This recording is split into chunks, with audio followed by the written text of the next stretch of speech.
Hello friend, आप सभी का स्वागत है हमारे YouTube चैनल फिजिक्स डायग्नोसिस में। चलिए स्टार्ट करते हैं आज के लेक्चर से। हमने पिछले लेक्चर में कवर किया था कूलम्स लॉ के बारे में, हमने पढ़ा था प्रॉपर्टीज़ ऑफ कूलम्स लॉ के बारे में, और हमने कुछ एग्जाम्पल बनाए थे जो हमारा कूलम्स लॉ से बेस्ड थे और बेसिक्स न्यूमेरिकल्स थे। तो चलिए हम लोग स्टार्ट करते हैं न्यूमेरिकल सेक्शन से, और हमारा टॉपिक है वेलोसिटी ऑफ चार्ज।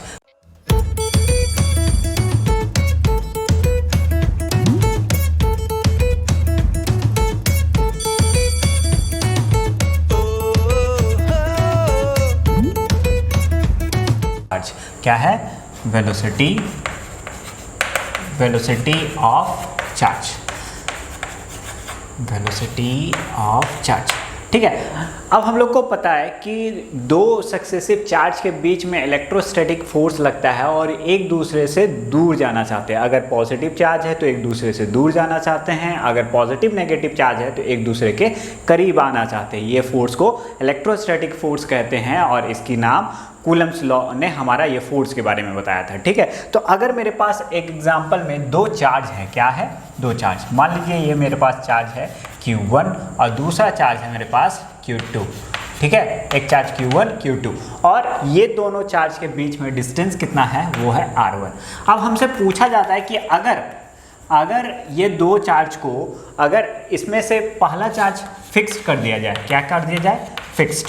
एक चार्ज को फिक्स कर दिए और दूसरा चार्ज को अगर छोड़ दिया जाए, रिलीज कर दिया जाए, तो ये हम लोग देखते हैं कि ड्यू टू इलेक्ट्रोस्टैटिक फोर्स जो लग रहा है रिपल्शन, वो इसके कारण से ये क्या करेगा? मूव करना चालू होगा। तो मूव करते जाएगा और ये चलते जाएगा रिपल्शन फोर्स से।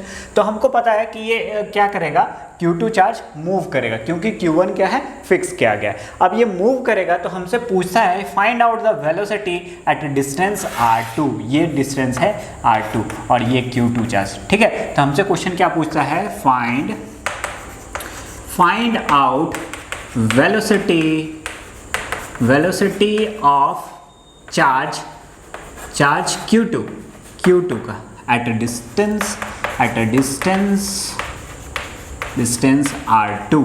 ठीक है, हैविंग मास ले लेते हैं, वो छोटा m, ठीक है, स्मॉल m।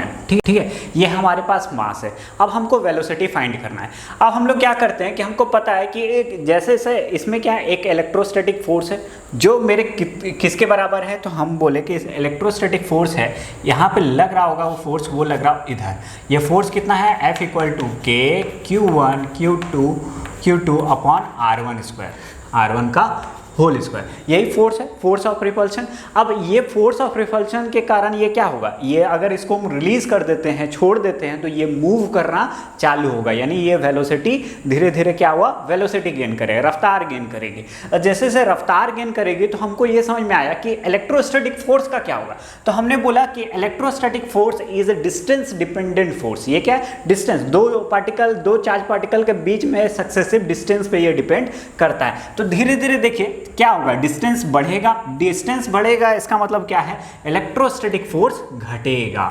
इलेक्ट्रोस्टैटिक फोर्स क्या होगा? कम होगा। जैसे दूरी बढ़ती जाएगी कम होते जाएगा, पर वेलोसिटी क्या होगा? तो हमने बोला वेलोसिटी तो हमेशा बढ़ते ही जाएगी, क्योंकि पहले क्या हो गया? एक्सेलरेट हो गया। एक्सेलरेशन क्या होगा? धीरे धीरे कम होगा, पर वेलोसिटी बढ़ते चल जाएगी। ठीक है, तो हम लोग इसको निकालते हैं वेलोसिटी को कहाँ पे? Q2 पे।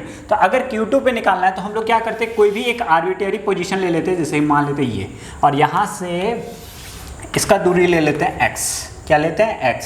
और यहाँ पे वेलोसिटी हमको निकालना है। तो अब क्या करते हैं कि हमको पता है कि अगर पार्टिकल यहाँ पर होगा तो इधर जो फोर्स लग रही होगी, वो फोर्स लग रहा होगा इलेक्ट्रोस्टैटिक फोर्स। तो वो फोर्स कितना होगा? तो force F = K Q1 Q2 upon x का स्क्वायर। डिस्टेंस हमने कितना मान लिया? x मान लिया, तो x का स्क्वायर आया समझ में। अब इसको फोर्स लग रहा है तो इसके कारण से ये क्या होगा? एक्सेलरेट हो रहा होगा, यानी इसको फोर्स बैलेंस कौन कर रही होगी? तो हमारा बोला F = ma, यानी ma। तो हमारे पास मास कितना है? मास हमने दे दिया था, स्मॉल है m, और एक्सेलरेशन के लिए a = K Q1 Q2 upon X square. ये आ गया मेरे पास फॉर्मूला, यानी इक्वेट हो गया। अब हम लोग एक्सेलरेशन निकालते हैं। Acceleration = K Q1 Q2 upon X square by M. ठीक है, ये हमारे पास आ गया, वैल्यू आ गया।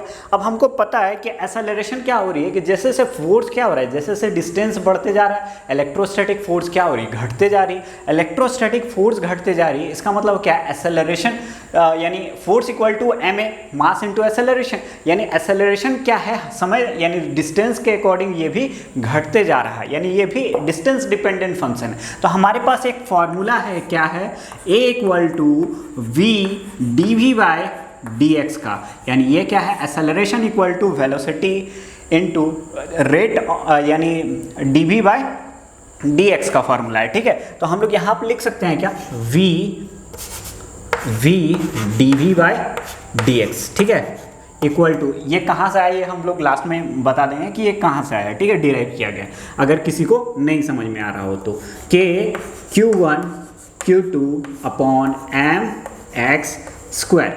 ठीक है, ये वैल्यू आ गया मेरे पास। अब देखते हैं कि मेरे पास वेलोसिटी क्या आ गया, तो v equal to D V. तो हम लोग बोले कि v equal to D V मेरा फंक्शन ऑफ वेलोसिटी है। दूसरा हम लोग लिख सकते हैं के Q1 Q2 upon M D x, यहाँ का dx को यहाँ पर भेज दिए, यहाँ का dx को यहाँ पर भेज दिए। ठीक है, और एक्स स्क्वायर। अब देखिए दोनों फंक्शन एक दूसरे को मिल गया, x का फंक्शन x की तरफ चल गया, y का फंक्शन y की तरफ है। अब हम लोग को ये वेलोसिटी है वो किस पॉइंट के लिए, तो हमने बोला ये कोई भी आर्बिट्रेरी पोजीशन के लिए x दूरी को, पर हमको निकालना है जब r1 दूरी से r2 दूरी पे चल गया, तो बताओ रफ्तार r2 पे कितना हो गया। तो इसके लिए हम लोग क्या करना होगा, इंटीग्रेट करना होगा। क्या करना होगा, इंटीग्रेट। तो इंटीग्रेट कहाँ करना होगा, तो इनिशियली जब वेलोसिटी, जब पार्टिकल को छोड़ा गया था, कहाँ, जब ये r1 दूरी पे था पहले इनिशियली, तो ये क्या था, रेस्ट था। क्या था, रेस्ट। रेस्ट यानी रुका हुआ था। तो रुका हुआ था तो इनिशियली इसके पास वेलोसिटी कितना आया, 0, पर दूरी कितना था, तो हमने बोला दूरी r1 थी। ठीक है, और फिर ये चलते चलते कहाँ पहुँच गया, Q2 पर पहुँच गया। Q2 पर पहुँच गया तो इसके पास रफ्तार हो गई होगी जो v के बराबर होगी। ठीक है, और हम लोग देखते हैं कि ये डिस्टेंस कितना कवर हो गई, r1 से लेके r2। तो यहाँ पर लिमिट, अपर लिमिट क्या रखेंगे, r2। ठीक है, अब इंटीग्रेट कर देंगे सिंपली। तो इंटीग्रेशन क्या होगा, v square by 2 equal to K Q1 Q2 upon M upon M. और 1 अपॉन एक्स स्क्वायर का इंटीग्रेशन क्या होता है, वो होता है -1 अपॉन एक्स। ठीक है, और वैल्यू लिख देंगे r1 से r2 तक। ठीक है, तो v स्क्वायर इक्वल टू 2 के Q1 Q2 अपॉन एम, और यहाँ पर लिखेंगे 1 माइनस r2 प्लस r1। ठीक है, ये माइनस के साथ लिख दिए, इस कारण से ये प्लस हो गया। ठीक है, ये फॉर्मेट आ गया मेरे पास। तो वेलोसिटी इक्वल टू क्या हो गया, वेलोसिटी इक्वल टू 2 के Q1 Q2 अपॉन एम, और ये आ गया 1 अपॉन r1 को पहले कर देते हैं, r1 माइनस r2। ठीक है, ये फॉर्मेट आ गया। अगर स्क्वायर हटा दिए तो ये क्या आएगा, अंडर रूट। तो ये हमारे पास एक बेसिक्स फॉर्मूला हो गया जो वेलोसिटी, किसी भी पोजीशन में वेलोसिटी निकालने के लिए। ठीक है, हम लोग इसको एक और बार सॉल्व करेंगे हम लोग एनर्जी कंजर्वेशन से। जब हम लोग पोटेंशियल एनर्जी के बारे में पढ़ लेंगे, अब तब हम लोग एनर्जी कंजर्वेशन से पढ़ेंगे, तो हम लोग देखेंगे ये चीज़ें बहुत ज़्यादा आसान हो जाती है, इतना इंटीग्रेशन करने का ज़रूरत नहीं पड़ता है। तो हमारे पास वेलोसिटी कितना आ गया, वेलोसिटी v इक्वल टू जो आया है अंडर रूट 2 के Q1 Q2 अपॉन एम, और होल में है 1 upon r1 minus 1 upon r2। आया समझ में। हाँ, एसेलरेशन, कईयों को ये फॉर्मूला याद नहीं होगी तो बता देते हैं। एसेलरेशन a इक्वल टू होता है rate of change in velocity, यानी dv बाई dt। ठीक है, अब हम लोग a को लिख लिए और हम लोग एक और फार्मूला लिखते हैं। अब dv इक्वल टू क्या होता है, dv rate of change in velocity equal to dx by dt।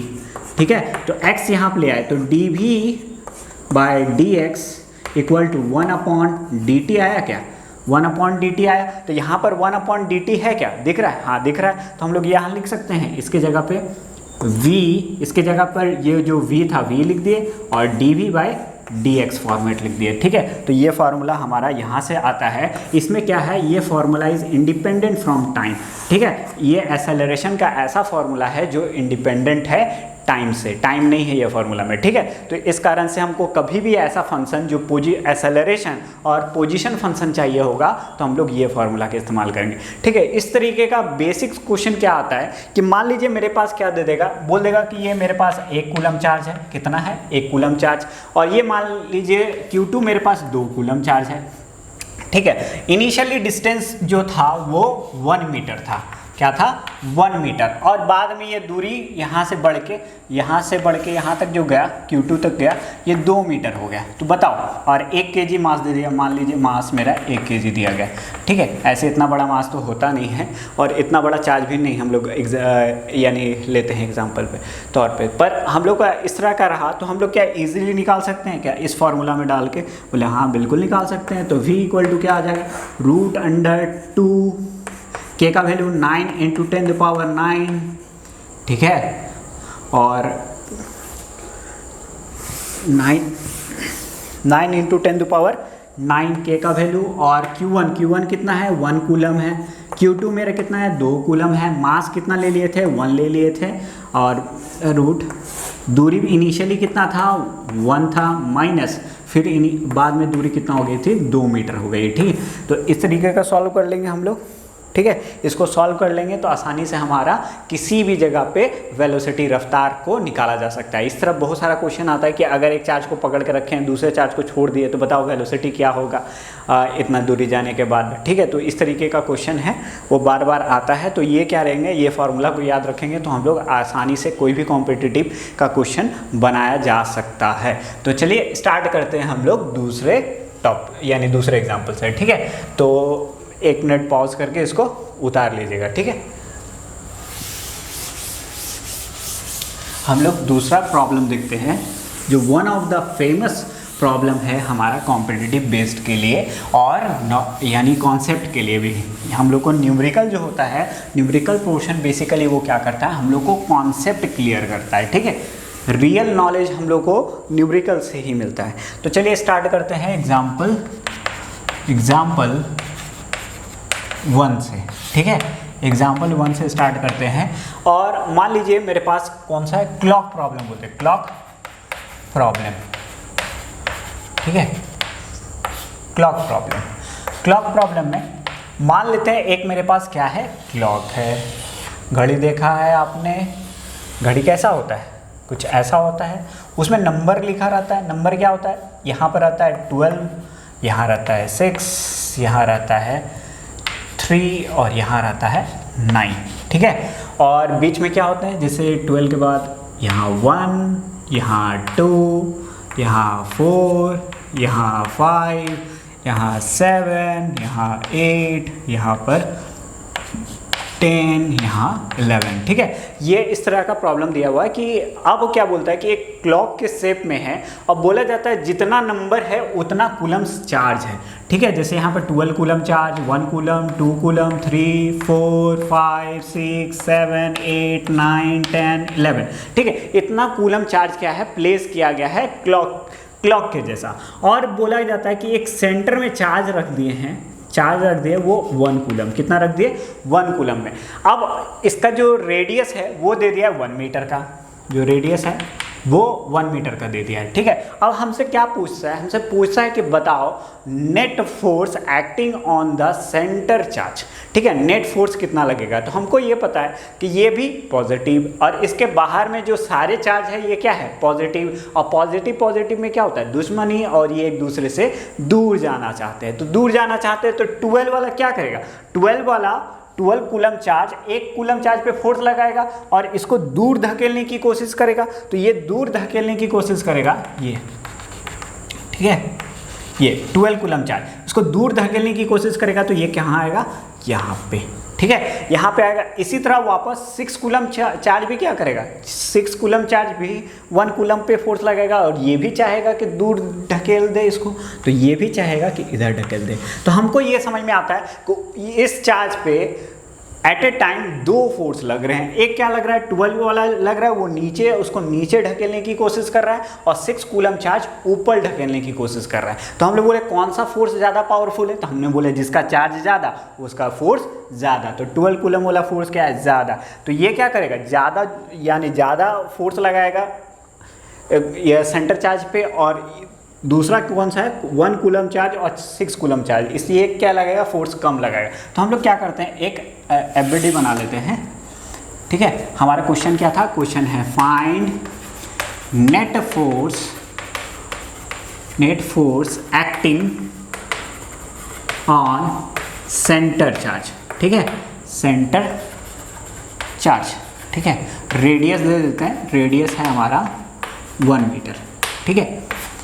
ये बहुत फेमस क्वेश्चन है। तो चलिए स्टार्ट करते हैं। जैसे कि हमको पता है कि अगर सेंटर में चार्ज है 1 कूलम चार्ज है, 1 कूलम, तो इसको फोर्स एक लगा रहा है ऊपर की ओर जो 6 कूलम की वजह से लग रहा है, और नीचे की ओर लग रहा है 12 कूलम से। तो ये फोर्स कितना है, ये फोर्स है, फोर्स बिटवीन 12 कूलम और 1 कूलम जो फोर्स है वो कितना है, F equal to K Q1 कितना है, 1 कूलम, Q2 12, तो लिखेंगे 1 × 12 डिवाइडेड बाय डिस्टेंस कितना है, तो डिस्टेंस हमने दिया था 1 मीटर, तो 1 मीटर का स्क्वायर। आया समझ में। इसी तरह ऊपर में क्या है, तो ऊपर में 1 कूलम चार्ज और 6 कूलम के चार्ज की वजह से फोर्स ऊपर की ओर लग रहा है, इसीलिए ऊपर एरो दी है, ठीक है।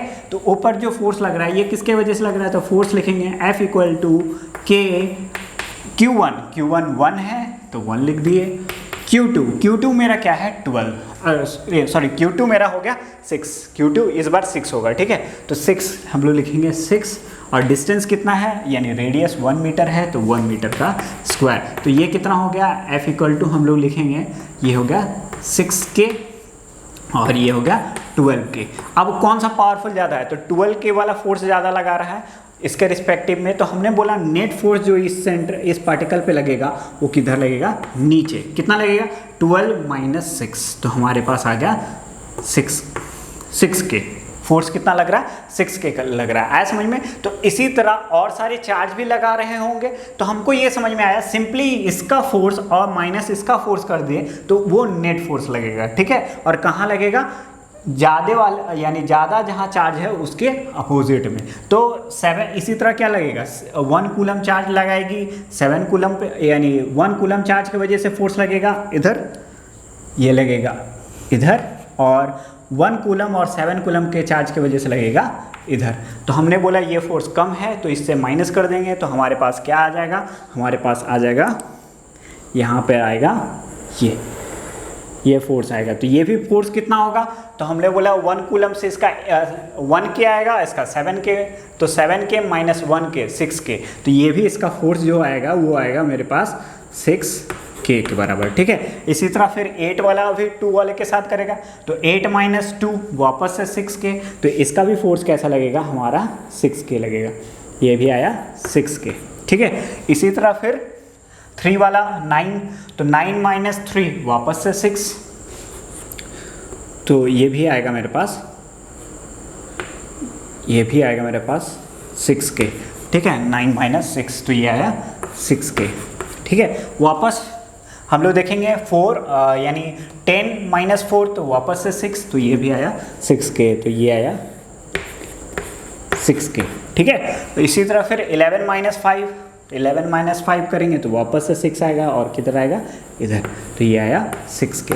तो अब हमको पता है कि अब सारे का सारे फोर्स क्या है, एक जैसा ही चार्ज पे लग रहा है, और किधर है, तो हमने बोला ये क्या है, सारा फोर्स है, यानी अलग अलग डायरेक्शन में फोर्स लग रहा है। पर हम लोग को पता है कि हम फोर्स को डायरेक्ट ऐड नहीं कर सकते। क्यों नहीं कर सकते हैं, क्योंकि हमारा फोर्स कैसा है, वेक्टर क्वांटिटी है। वेक्टर क्वांटिटी, तो हमको ये पता है कि जितने बार डिवीजन, जैसे यहाँ से 1 से डिवीजन है, 2 से डिवीजन है, तो हमको पता है इसमें कितने नंबर्स होते हैं, तो वो होते हैं 12, और एंगल कितने हैं 360, ठीक है। तो कट गए तो कितना आ गया 30, तो यानी हर एक नंबर के बीच में एंगल जो बन रहा होता है वो कितना बनता है 30 डिग्री। तो इसका मतलब है इसके बीच में भी एंगल कितना बन रहा होगा 30, इसके बीच में भी एंगल कितना बन रहा होगा 30, और इसके बीच में भी कितना बन रहा होगा 30, इसके बीच में भी कितना बन रहा होगा 30, और यहाँ पर भी कितना बन रहा होगा 30। आया समझ में? तो सबके बीच में 30 बन रहा होगा, तो हम लोग एक मिला लेते हैं, इसको हम लोग बोल सकते हैं ये 60 डिग्री है इसके रिस्पेक्टिव में, तो ये हमारा आ गया 60 डिग्री, ठीक है। और इसी तरह ये भी हमारा क्या आ गया 60 डिग्री आ गया, 60 डिग्री आ गया, ठीक है। तो कभी भी हमारे पास जब डायरेक्शन में फोर्स हो, क्या हो, डायरेक्शन में फोर्स हो, तो हमारे पास निकालने का एक तरीका होता है कि हम लोग क्या करते हैं, एक हॉरिजेंटल की ओर और एक वर्टिकल कंपोनेंट लगा लेते हैं। तो हमको पता है कि अगर सारे को, अगर ये दो, इसको देखते हैं हम लोग, देखिए इसको देखते हैं, इसको और इसको, तो ये क्या है, ये हॉरिजेंटल से कितना बना रहा है 60 डिग्री, ये भी कितना बना रहा है 60 डिग्री। हमारे पास कितना, अगर हमारा दो कंपोनेंट आ जाएगा, एक आएगा कॉस कंपोनेंट, यहाँ पर आएगा कॉस कंपोनेंट, तो ये आ जाएगा यानी 6k cos 60 डिग्री, ठीक है। ये इसका आ गया, तो ये इसको हम मल्टीप्लाई कर दिए तो ट्वाइस कर सकते हैं क्या, दो, ठीक है, दो कंपोनेंट 60 डिग्री का अलोंग द लाइन,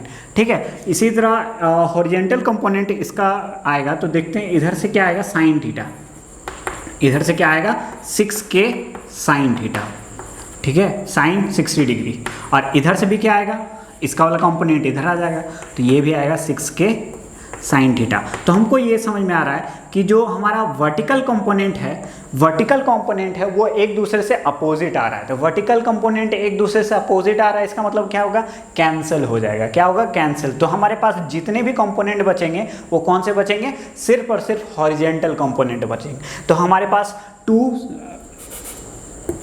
× 6k, ठीक है, इसी तरह फिर 2 × 6k cos 30 डिग्री प्लस एक इसका कंपोनेंट जो था 6k, ये हमारा नेट फोर्स आ गया किधर, तो हमने बोला यहाँ से लिख लेते हैं हम लोग नेट फोर्स, हम लोग हॉरिजेंटल में हमारा जो नेट कंपोनेंट है फोर्स का F नेट, वो कितना है मेरे पास, ये है 2 × 6k cos 60 degree plus 2 × 6k cos 30 degree, ठीक है। 2 क्यों लगाए, दो कंपोनेंट है, ठीक है, इस कारण से हम लोग लगा रहे हैं, और प्लस 6k लास्ट वाला जो ये था ये कंपोनेंट, तो यहाँ पे लिखेंगे 2 ×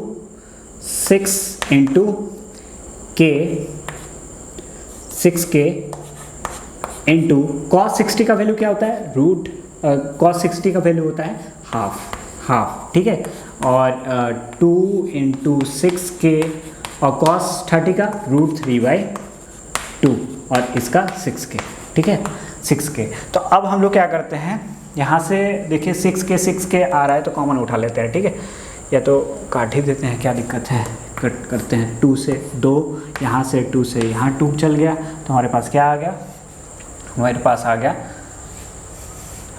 आया, यहाँ से लिख देते हैं, ठीक है, यहाँ पे आया 6k फर्स्ट टाइम में, दूसरा में आया √6√3k, उसके बाद आया 6k, तो 6k दो था, तो हमको लिख सकते हैं यहाँ पर 6k √3 + 2, ठीक है। ये F नेट कंपोनेंट है किधर, हॉरिजेंटल की तरफ, तो हॉरिजेंटल की तरफ, और वर्टिकल कंपोनेंट क्या है हमारे पास ये, तो हम लोग लिखेंगे वर्टिकल कंपोनेंट सिर्फ और सिर्फ मेरे पास आया, वर्टिकल कंपोनेंट जो आया है वो है F नेट = -6k माइनस इसलिए लग रहा है क्योंकि नीचे के डायरेक्शन में, ठीक है। तो अगर हॉरिजेंटल कंपोनेंट लिखना हो तो हम लोग इसको आई कैप से भी लिख सकते हैं, और इसको हम लोग माइनस लिखने की जरूरत नहीं, जे कैप से लिख सकते हैं, ठीक है। आया ये नेट फोर्स आया दो कंपोनेंट में, एक हॉरिजेंटल की ओर आया और एक वर्टिकल की ओर आया समझ में। ये इंपॉर्टेंट क्वेश्चन है, ये एक तरह से क्या करता है, ये कॉन्सेप्ट को भी क्लियर करता है। तो ठीक है, आप लोग इसको पॉज करके एक बार उतार लीजिएगा, अगर कोई कन्फ्यूज़न हो तो डिस्क्रिप्शन में ज़रूर कमेंट कीजिएगा, मैं फिर से इसको अच्छे से एक्सप्लेन कर दूंगा, ठीक है। आया समझ में, तो इसको आप उतार लीजिए।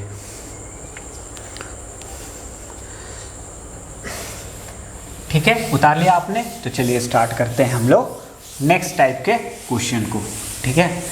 अब हमारा जो नेक्स्ट टाइप का क्वेश्चन है वो है इक्विलिब्रियम प्रॉब्लम, ठीक है। ये बहुत इंपॉर्टेंट टाइप का क्वेश्चन है इलेक्ट्रोस्टैटिक्स का, एग्ज़ाम में भी कई बार पूछा जाता है, ठीक है। और कॉम्पिटिटिव के लिए तो ये इम्पॉर्टेंट है। तो हमारे पास टॉपिक जो है वो है इक्विलिब्रियम प्रॉब्लम। ठीक है, equilibrium problem one of the special type of problem है। इसमें क्या बोलता है, इसमें बोलता है कि अगर मेरे पास दो चार्जेस हैं, क्या है, दो चार्ज क्यू और दूसरा भी मान लेते हैं क्यू। ठीक है, दो चार्जेस हैं और दोनों चार्ज को क्या कर दिया गया है, फिक्स्ड यानी ये मूव नहीं कर सकते हैं, ये है fixed.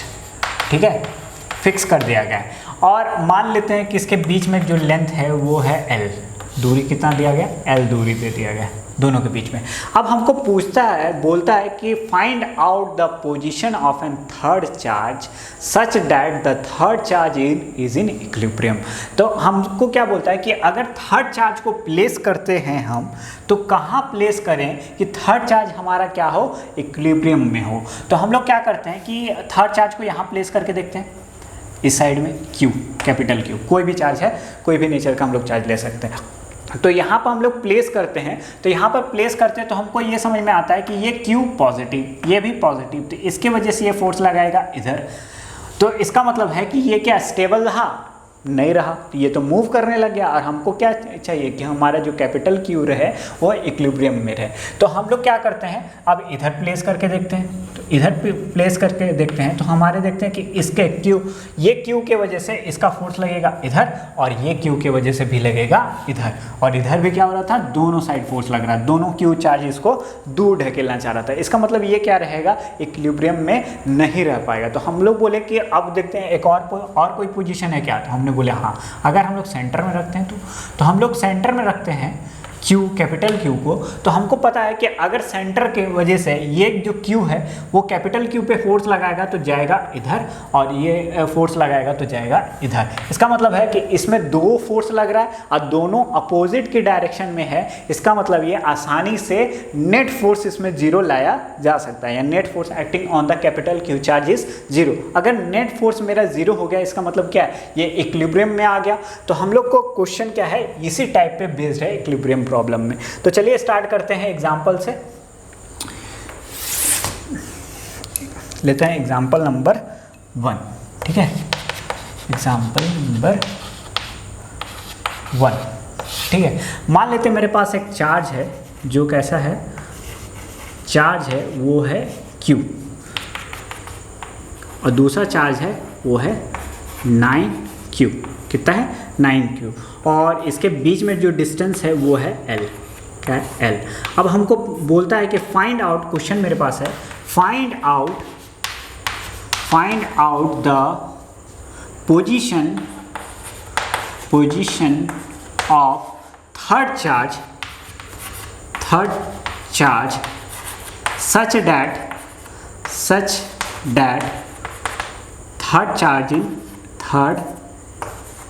Third charge is equilibrium.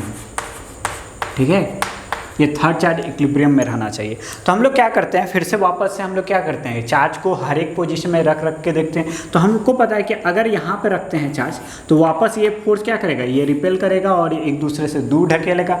तो 9 फोर्स, यानी 9Q की वजह से फोर्स रिपल्सन, Q की वजह से फोर्स रिपल्सन, तो ये यहाँ पर प्लेस नहीं कर सकेंगे।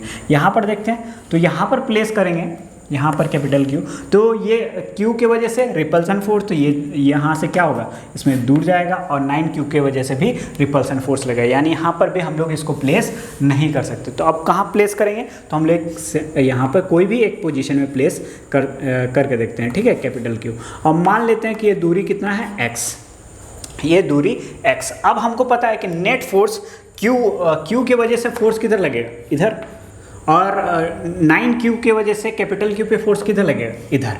अब हमको क्या है, net force acting on the body क्या करना है, जीरो। इसका मतलब है कि ये दोनों का फोर्स और ये दोनों का फोर्स को क्या करना है, एक बराबर करना है। तो चलिए हम लोग स्टार्ट करते हैं। तो हम लोग पहले लिखते हैं force on Q with respect to small q। ठीक है, तो ये Q की वजह से लिखेंगे, वाइट से लिखते हैं।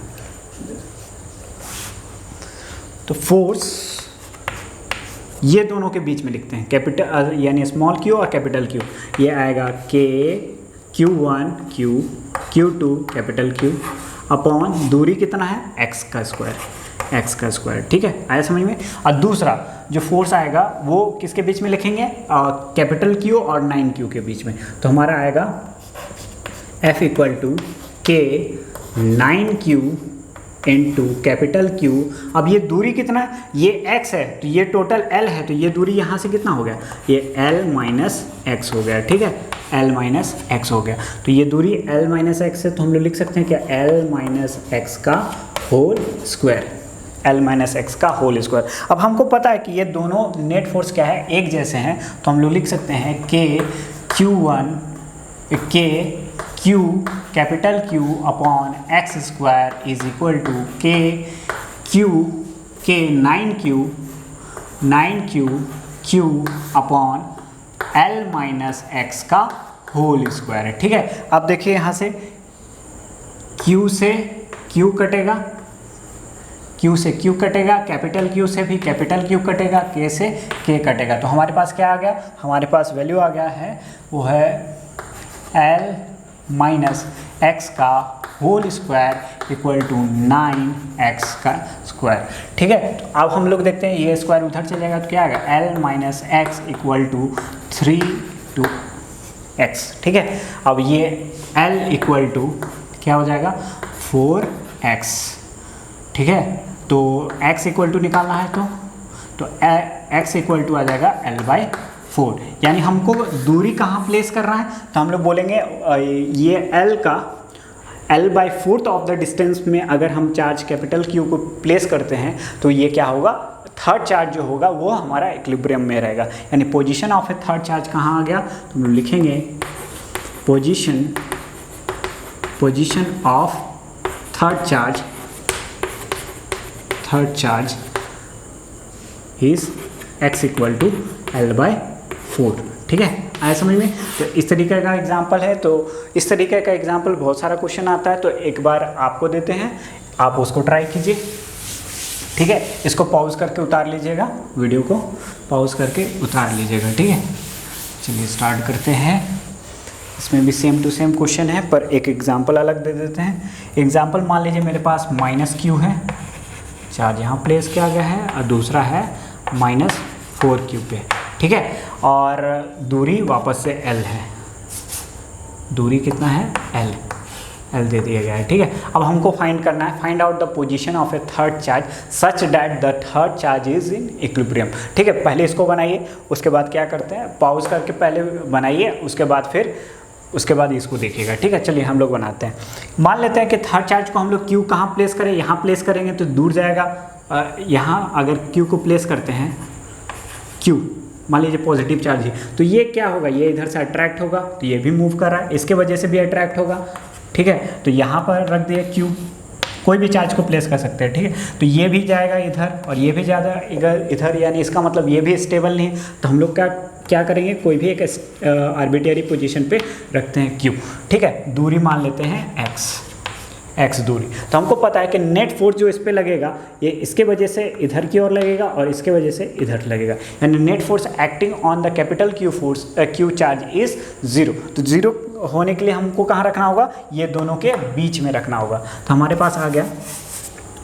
हमारे पास आया नेट फोर्स लिखते हैं Q और स्मॉल q के बीच में, तो हम लोग लिखेंगे K Q और हमेशा लिखेंगे साइन के साथ -Q, ठीक है, -Q अपॉन डिस्टेंस कितना है x², ठीक है। इसी तरह ये दोनों के बीच में लिखेंगे force equal to K Q -4Q upon L minus, ये क्या है, L माइनस एक्स का होल स्क्वायर, ठीक है, L माइनस एक्स का होल स्क्वायर। तो अब दोनों फोर्स क्या है, एक जैसा है, तो हम लोग लिख सकते हैं K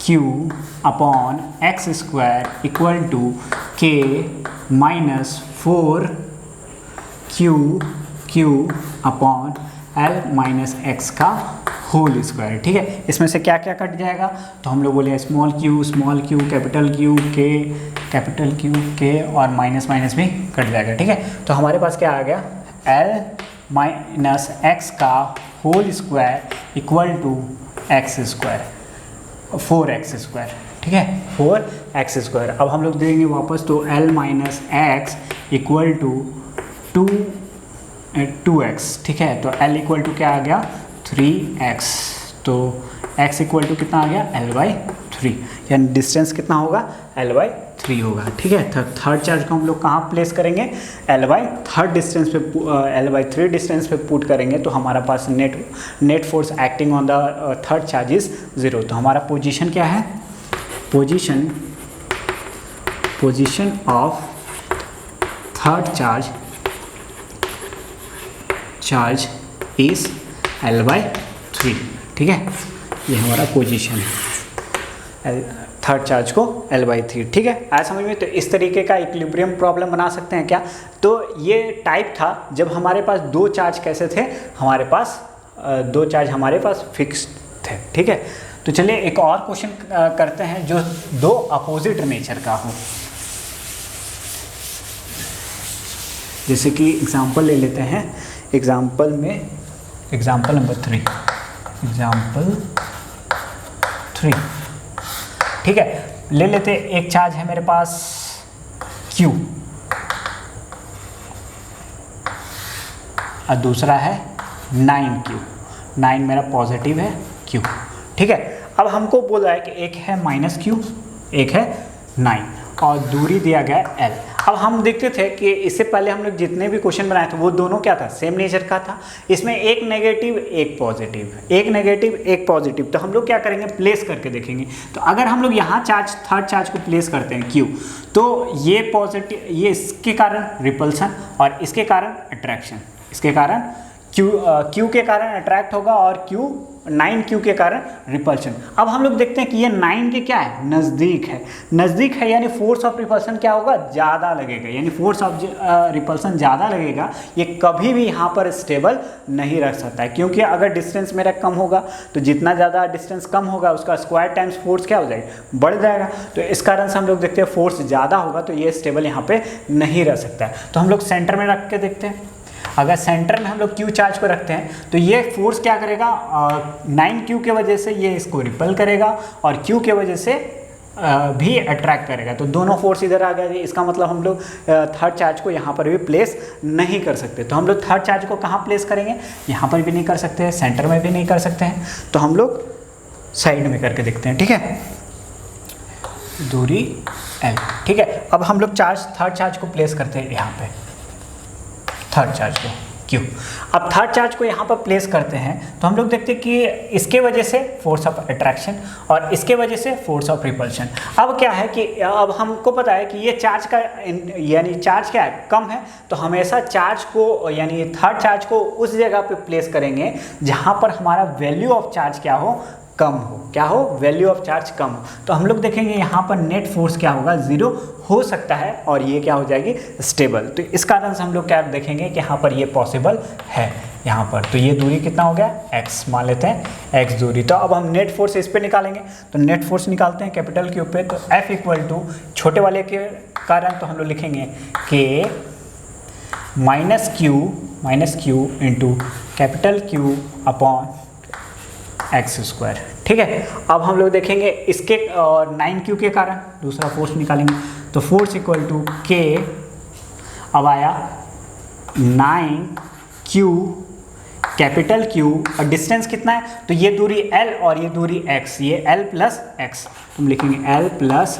x का होल स्क्वायर, ठीक है।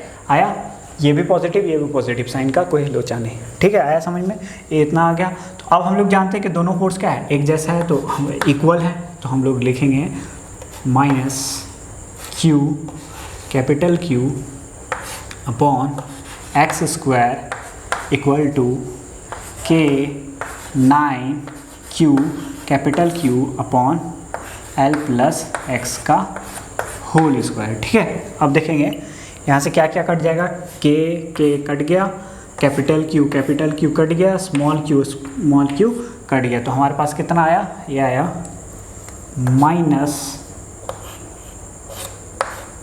L प्लस x का होल स्क्वायर इक्वल टू 9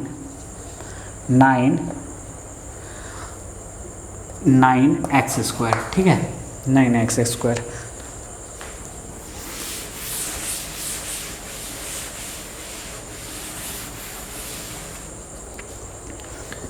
अब हमारा वैल्यू क्या आएगा, वो आएगा l + x = ये आएगा 3 × x। तो l इक्वल टू क्या आ गया, l इक्वल टू आया 3x - x, तो l इक्वल टू आया 2x, तो x इक्वल टू कितना आया l/2।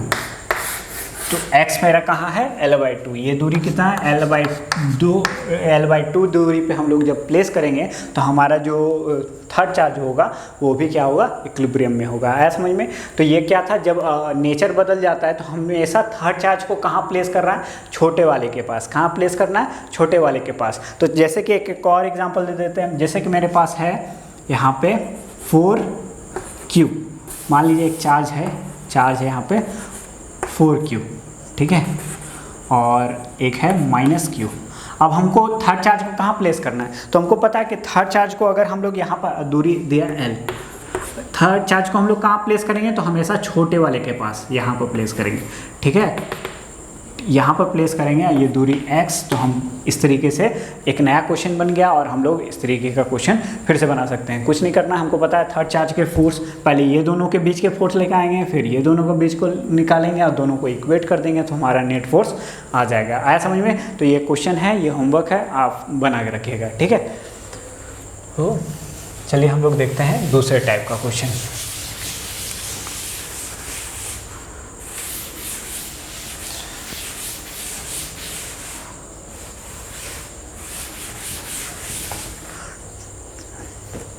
लोग देखते हैं दूसरे टाइप का क्वेश्चन। तो चलिए स्टार्ट करते हैं। जैसे कि हम लोग जान रहे थे कि अभी तक इक्विलिब्रियम प्रॉब्लम में कैसा प्रॉब्लम देख रहे थे, जब दो चार्ज को क्या किया गया है, फिक्स किया है। अब हम मेरे पास सेम एग्जांपल है। मान लीजिए ये चार्ज है Q और ये है 4Q, ठीक है, दूरी L दे दिया। अब हमको पूछता है कि find out the position of third charge such that the all the three charge is in equilibrium। इसमें क्वेश्चन क्या है, क्वेश्चन बदल गया है हमारे पास। यह है find out the nature magnitude and position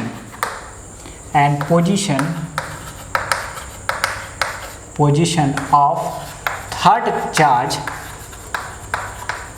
such that all the three charges are in equilibrium, ठीक है, तीनों चार्ज। अब हमको पता है कि अब ये दोनों चार्ज क्या है, फिक्स नहीं है। इसका मतलब इजी टू मूव कर सकते हैं। अगर हम थर्ड चार्ज को हम लोग प्लेस करेंगे, इधर प्लेस करेंगे, तो अगर मान लेते हैं यहाँ पर ले लेते हैं, तो अब हमको समझ में आता है कि यहाँ प्लेस करेंगे तो इसके वजह से रिपल्शन होगा और ये भी दूर जाएगा और ये भी दूर जाएगा, ठीक है। तो यहाँ पर प्लेस करेंगे तो हम लोग देखेंगे कि इसके वजह से ये भी दूर जाएगा और ये भी दूर जाएगा। तो इसका मतलब है कि पॉजिटिव चार्ज को तो हम नहीं रख सकते। अगर सेंटर में भी पॉजिटिव चार्ज रखेंगे तो इसके वजह से 4 वाला भी दूर जाएगा और ये भी दूर जाएगा। इसका मतलब हम लोग पॉजिटिव चार्ज तो नहीं रख सकते, हमेशा कैसा रखेंगे। तब हमको समझ में आया तो इस जगह पे हम लोग नेगेटिव चार्ज रख के देखते हैं। तो नेगेटिव चार्ज की वजह से इसके तरफ से अट्रैक्शन और इधर भी अट्रैक्शन, ठीक है, और ये भी क्या होगा, इधर अट्रैक्ट होगा और ये इधर अट्रैक्ट होगा, और Q 4Q की वजह से इधर रिपल होगा और ये Q की वजह से इधर रिपल होगा। यानी ये पॉसिबल है कि तीनों का तीनों चार्ज क्या हो, हमारा इक्विलिब्रियम हो, यही कंडीशन में। तो हम लोग यहाँ पर प्लेस कर लेते हैं, सेंटर में प्लेस, यानी बीच, ये दोनों के बीच में प्लेस होगा और मान लेते हैं दूरी मेरा x है। तो नेचर कैसा होगा, नेचर हमको समझ में आ गया। नेचर कैसा रखना है, नेगेटिव। नेचर कैसा होगा, नेगेटिव, ठीक है, नेगेटिव चार्ज को प्लेस कर सकते हैं। तो अब हम लोग फिर से वापस इसी तरह बनाते हैं। तो हमारे पास आ गया फोर्स निकालना है, इस पर नेट फोर्स। तो force on Q equal to Q minus Q upon दूरी कितना है, x², और ये इक्वेट हो जाएगा ये दोनों का,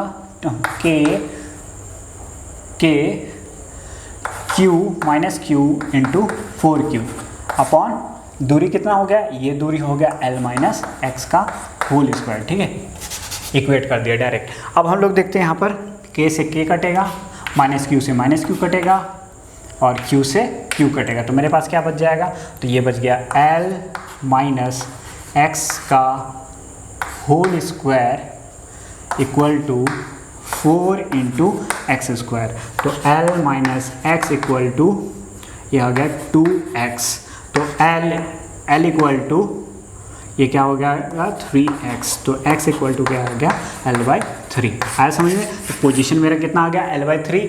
नेचर कितना है, नेचर है मेरा नेगेटिव है, और पोजीशन क्या है L/2। अब हमको क्या निकालना है, मैग्नीट्यूड निकालना है,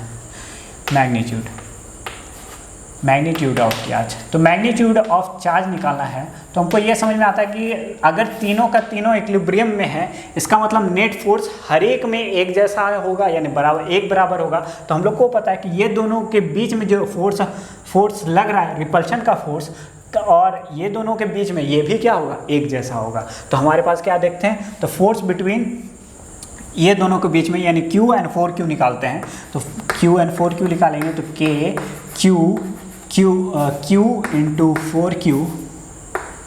इंटू 4Q अपॉन डिस्टेंस कितना है, ये है L स्क्वायर, ठीक है।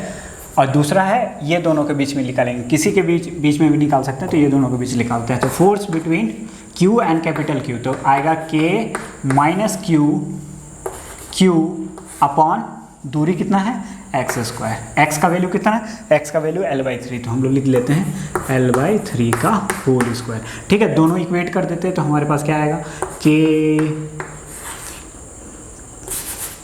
K minus Q upon L into 9, L square into 9 equal to K 4Q square upon L square, ठीक है। अब देखते हैं कटेगा क्या क्या, तो हम लोग देखते हैं यहाँ पर कटेगा हमारे पास K से K कट गया, एक Q कट गया, ठीक है, एक Q कट गया, L पूरा कट गया, तो हमारे पास क्या बचा, माइनस Q इक्वल टू ये बचा 4Q/9, ठीक है। और Q इक्वल टू क्या आ गया, ये आया -4/9Q, ठीक है, ये Q है। आया समझ में। तो ये हमारा मैग्नीट्यूड आ गया, तो तीनों का तीनों चीज़ आ गया। तो हमको ये समझ में आता है कि हमेशा इक्विलिब्रियम प्रॉब्लम में पोजीशन हमेशा कैसा होगा, एक पोजीशन होगा, ठीक है। और अगर हमारे पास दो अपोजिट नेचर का, एक नेगेटिव एक पॉजिटिव है, तो हमेशा थर्ड चार्ज को कहाँ प्लेस करेंगे, छोटे वाले के पास। आया समझ में। और अगर तीनों चार्ज मूव करता हो तो हम लोग देखेंगे कि हम लोग को नेचर क्या रखना है, इसके बारे में हम लोग देखेंगे, डाल के देख लेंगे हर एक पोजीशन में। तो और हम लोग क्या करेंगे, उसका पहले पोजीशन निकाल लेंगे, पोजीशन निकालने के बाद फिर हम लोग मैग्नीट्यूड निकालेंगे, ठीक है। आया समझ में। तो इस तरीके का एग्जाम्पल आता है, बहुत इंपॉर्टेंट है, ठीक है। तो एक और एग्जाम्पल देते हैं, आप लोग उसको होमवर्क देते हैं, आप लोग उसको बनाइएगा, ठीक है। ये है हमारे पास, मान लीजिए मेरे पास है Q,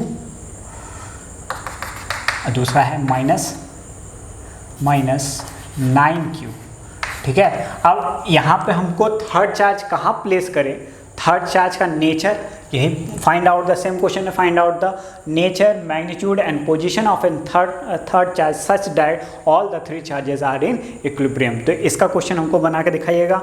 ये लेंथ जो है वो ये है L, ठीक है। तो इसको बना के दिखाइएगा, हम लोग फिर मिलेंगे नेक्स्ट क्लास पे।